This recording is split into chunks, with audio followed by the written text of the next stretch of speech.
Bonjour, le journal de Nat, auxiliaire de vie. Me voici dans un joli endroit au bord de l'eau. Alors aujourd'hui, je vais aborder un sujet très délicat qu'on est tous amenés à vivre ou qu'on a tous vécu, que ce soit personnel ou au travail, c'est le deuil.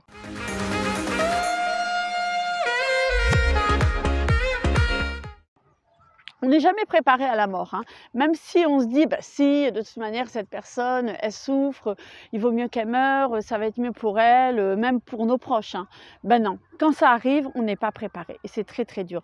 Et dans le deuil, il y a plusieurs étapes. On passe souvent par le déni, la colère, la dépression, puis enfin l'acceptation. Mais ça se passe aussi dans notre travail auprès de nos bénéficiaires. On est amené à, moi personnellement, j'ai été amenée à accompagner des personnes en fin de vie, plusieurs personnes. J'ai eu affaire aussi à une personne qui est décédée dans mes bras, que je connaissais pas, que c'était la première fois que j'allais m'occuper d'elle. Elle est morte dans mes bras. Ben, vous voulez que je vous dise un truc? J'ai jamais eu de suivi. Que ce soit par l'association, par les médecins, par les infirmières, jamais eu de suivi. Personne n'a essayé de me parler ou de m'aider dans ma souffrance, hein, parce que c'était une souffrance. Même si cette personne, je ne la connais pas, une personne qui meurt dans nos bras et je garde dans mes bras un certain temps, le temps que l'infirmière arrive pour s'occuper de cette personne, c'est terrible. Et en fait, notre métier aussi, c'est d'accompagner la famille, les proches. Parce que les proches sont souvent dans le déni pour une fin de vie. On ne veut pas croire que la personne est en soins palliatifs, déjà, ça on a du mal à l'accepter, et puis que c'est ces derniers jours qui arrivent. Donc, on a un grand rôle en tant qu'auxiliaire de vie parce que nous, les auxiliaires de vie, nous sommes vraiment proches des personnes. Nous passons parfois 1 heure, 2 heures, 3 heures, 10 heures, voire 12 heures par jour à être auprès d'elles ou la nuit. Donc, on est là vraiment à les accompagner, à les écouter. Il faut respecter la personne qui va partir. Parfois, la personne ne le sait pas elle-même parce qu'elle-même a peur. Donc, qui n'a pas peur de la mort d'ailleurs, hein? C'est rare qu'une personne va dire « Ouais, youpi, je vais mourir, c'est génial ». Non, tout le monde a peur parce que personne ne sait ce qui se passe après. Donc, nous, quand on accompagne ces personnes, parfois on n'a même pas eu à avoir un deuil dans notre famille, un deuil d'un proche. On a eu un deuil d'un cousin, d'une cousine, mais de nos parents, parfois non. Et quand on est amené à accompagner ces personnes, on ne sait pas comment faire. Alors c'est simple, il faut être à l'écoute. Vraiment à l'écoute. Les personnes dont on s'occupe qui sont en fin de vie, elles sont sur leur dernière période de leur vie. Ils ont besoin d'être considérés comme des êtres entiers. Il faut les respecter. Parce que souvent ces personnes, parfois ça peut mettre des jours, des mois, avant que la personne décède, hein, la personne en fin de vie, elle va être amenée à nous raconter sa vie. Parfois en boucle. Voilà. Nous, notre rôle, c'est de l'écouter et de la réécouter, d'avoir de la patience, parce qu'elle a besoin de se livrer. Il y a des choses parfois qu'elle n'a jamais dites à sa famille, qu'elle va nous dire à nous. Elle va avoir peur, donc il va falloir la réconforter. Il va falloir respecter ses choix. C'est une personne qui va vouloir peut-être manger qu'un certain aliment, ne boire qu'une certaine boisson. Il ne va pas falloir lui retirer cette boisson, lui dire « Ah non, c'est pas bon, il ne faut pas boire trop ». Je dis n'importe quoi parce que j'ai eu affaire à ça. Enfin, je dis n'importe quoi. Une personne qui voulait boire que du coca. Mais laissons-la boire que du coca. Cette personne, elle va mourir. Une personne qui veut manger que des biscuits, qui veut manger que du salé, qui ne veut plus manger. Il faut vraiment respecter cette personne. Il faut la dorloter, la masser, la chouchouter, lui mettre la musique qu'elle aime. Il faut faire preuve d'une grande capacité d'adaptation en fait. Parce que le deuil aussi, c'est une rupture. Une rupture avec une habitude qu'on avait avec les personnes. On avait l'habitude d'y aller, de le petit déjeuner, le lever, le coucher, l'aide à la toilette, l'animation. Et pour l'accompagner en fin de vie, on avait l'habitude d'être là tous les jours auprès d'elle, de l'écouter. Et tout d'un coup, du jour au lendemain, ça s'arrête. Et qu'est-ce qui se passe? 2 heures après, on reçoit un message qu'il faut aller s'occuper d'une autre personne. Ça y est, on a une nouvelle mission. Mais non, nous aussi, on ne fait pas partie de la famille, mais pourtant, nous sommes en deuil. Parce que la personne, elle s'est confiée parfois, elle nous a donné un petit objet. Parfois, elle nous a raconté une histoire extraordinaire, ou elle nous a chanté une chanson, ou lui a chanté une chanson. Il y a beaucoup de mots qui restent, de mots de cette personne.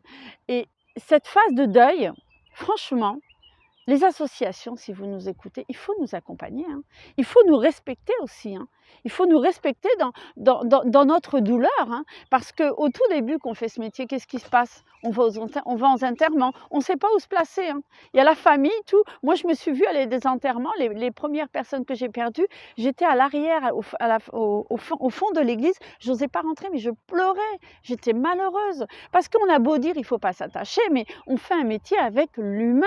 Encore une fois, ce n'est pas un objet qu'on pose là et qu'on met là et qu'on va mettre à un autre endroit. Parfois, les associations, ou pas, hein, ou les maisons de retraite, on a l'impression qu'on s'occupe d'objets. Et puis quand l'objet, il est plus vivant, entre guillemets, hop, on le jette, on le met à la poubelle, on en met un autre. Non, c'est pas ça la vie. Il ne faut pas faire ça avec les personnes. Il faut savoir qu'un malade sur 5 décède à son domicile. 92% des personnes âgées veulent décéder chez elles. Alors elles décident, elles signent une charte, parfois à l'hôpital ou avec le médecin à domicile, pour décéder chez elles. Mais qu'est-ce qui se passe? Au moment de décéder, parfois, quand elles sont vraiment, elles passent dans la phase de la douleur, parce qu'il y a des phases, hein, la phase de la douleur, et ben, les personnes à domicile, les proches, malgré qu'elle ait demandé à décéder chez elle, ben, vont l'emmener à l'hôpital, cette personne. Et cette personne va être amenée à être seule pour mourir ou au moins à passer quelques heures seule. Il y a beaucoup de personnes qui ne respectent pas dans la famille le choix du malade, le choix du mourant. Tout simplement parce que c'est la panique, parce qu'elles ont été dans le déni un certain temps, donc elles ont peur. Et ça, c'est triste et malheureux parce que décéder chez soi, c'est quand même autre chose que décéder à l'hôpital, hein. Quand on décède à l'hôpital, hop, la personne est décédée, on la laisse un petit peu avec la famille, après basta, hein. On la met ailleurs, on l'emmène au funérarium, tout. Alors qu'à la maison, on a le temps d'être autour d'elle. Nous, ce n'est pas dans nos coutumes ici en France, mais dans certains pays, la personne, elle est chez elle et puis après, elle peut rester un certain temps chez elle. Il y a une veillée. On est là autour, mais ça c'est une façon de faire son deuil, hein. Quand il y a une veillée, qu'on est autour de la personne qui est décédée, c'est une façon de faire son deuil. Et il faut respecter le choix du malade quand la personne veut décéder chez elle, autour de sa famille, autour des soignants. Nous, les AVS, les aides à domicile, on est là aussi pour les aider, pour les réconforter, pour les amener vers autre chose. C'est important de bien accompagner les personnes en fin de vie. Il faut tout simplement faire aux autres ce qu'on aimerait qu'on nous fasse. Et je pense que personne n'a envie de mourir tout seul. Tout le monde a envie d'avoir quelqu'un qui tient la main, qui est là, qui le caresse, qui lui chante une chanson, qui lui fasse un bisou. Donc, essayons d'accompagner au mieux nos bénéficiaires. Alors maintenant, j'aimerais parler d'une auxiliaire de vie qui est à La Roche-sur-Yon. Ça fait 30 ans qu'elle est auxiliaire de vie. Et cette auxiliaire de vie, elle est super. Elle s'appelle Elisabeth Boutet, à La Roche-sur-Yon. Et elle se bat pour faire valoir nos droits. Et dernièrement, le 24 avril, elle était sur le parvis du Grand Air à La Roche-sur-Yon pour la diffusion en avant-première du film Debout les femmes. C'est un film du député François Ruppin et du réalisateur Gilles Perret. En fait, c'est un film qui va sortir en salle quand les cinémas seront ouverts.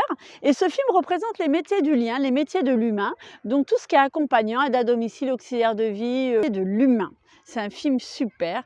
Donne la parole aux femmes. Je vous conseille d'aller voir ce film dès qu'il sera sorti. En attendant, vous pouvez aller sur la page du collectif des Invisibles, dont Isabelle Boutet qui en fait partie. Vous allez visiter sa page, je vous mettrai les liens. Nathalie Lévy. Alors Nathalie Lévy, c'est une ancienne journaliste de BFM qui est maintenant à la radio, qui a sorti un livre, Courage au cœur et sac à dos. En fait, Nathalie Lévy elle est aidante, elle accompagne sa grand-mère qui a 98 ans et qui est aussi entourée d'auxiliaires de vie. Et Nathalie Lévy met en avant justement l'accompagnement des personnes. Elle parle de nous, les auxiliaires de vie. J'entends beaucoup de personnalités qui commencent à parler aussi de notre métier, des aidants, des personnes qui accompagnent les personnes en fin de vie ou à leur domicile au quotidien.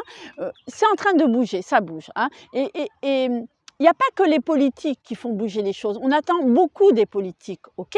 Mais je pense que ça vient de nous aussi. C'est nous qui allons par nos actions au quotidien, hein, en faisant des vidéos, ou comme moi, hein, les vidéos ou autre chose, hein, pour faire bouger, ou tout simplement dire non parfois quand les associations nous envoient sur des missions pénibles, très dures, ou faire beaucoup d'heures, ou nous appeler sans arrêt pour des remplacements et qu'on n'a pas envie. C'est comme ça qu'on va faire valoir notre métier et que les choses vont bouger, qu'on va être de plus en plus en avant, qu'on va être connu et reconnu. c'est par les petites actions au quotidien. Voilà, je vous remercie de me suivre, de partager, il faut faire connaître, il faut que ça bouge. N'hésitez pas si vous avez des questions. Maintenant, je peux même faire des vidéos en visio. Si vous avez un témoignage, vous voulez dire quelque chose, eh bien, faites-le moi savoir par mail ou par Messenger. Et puis, je vous contacterai parce que j'essaie de répondre à tous les messages. Je commence à avoir pas mal de messages. D'ailleurs, bientôt, je vais chercher une assistante parce que voilà, parce qu'on s'intéresse, parce que j'essaye, moi, Nathalie, de faire bouger aussi les choses par mon expérience, par tout ce que j'entends. J'essaie d'être votre porte-parole aussi. Donc, eh ben, je vous remercie. Et je vous dis à très bientôt dans la joie, la bonne humeur, les couleurs. À bientôt. Merci. Et cette vidéo, eh ben, en fait, c'était pour mon père. Mon père que j'ai perdu il y a 6 mois. Donc, c'est pour toi, papa.